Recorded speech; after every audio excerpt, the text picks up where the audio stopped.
A Poisson's ratio. When a longitudinal load is applied to the wire within elastic limit, its length increases. That is, it is extended in length. When the length of the wire increases, its thickness, that is diameter, decreases.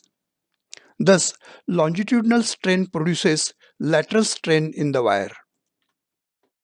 In equation form, this can be written as lateral strain proportional to longitudinal strain. This proportionality statement can be converted into equality by introducing the constant of proportionality. Let the constant of proportionality here be denoted by sigma. Lateral strain equal to sigma into longitudinal strain.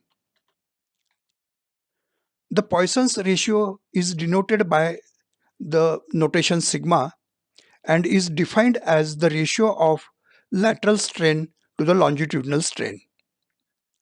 In equation form, it is written as sigma equal to lateral strain upon longitudinal strain, and that is equal to minus small d upon capital D and the whole upon small l upon capital L. Here, small d is the decrease in diameter and capital D is the original diameter of the wire. A small l is the extension in the wire and capital L is the original length of the wire.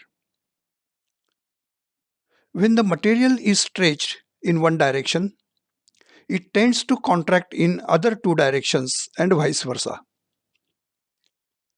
Poisson's ratio is the measure of this tendency. Poisson's ratio has no unit and no dimension. The sign of the Poisson's ratio can be positive or negative depending upon the type of material being handled. The negative sign indicates that the lateral and longitudinal strains change in opposite direction. That is, when one strain is increasing, the other is decreasing. The value of Poisson's ratio ranges between 0 and 0.5.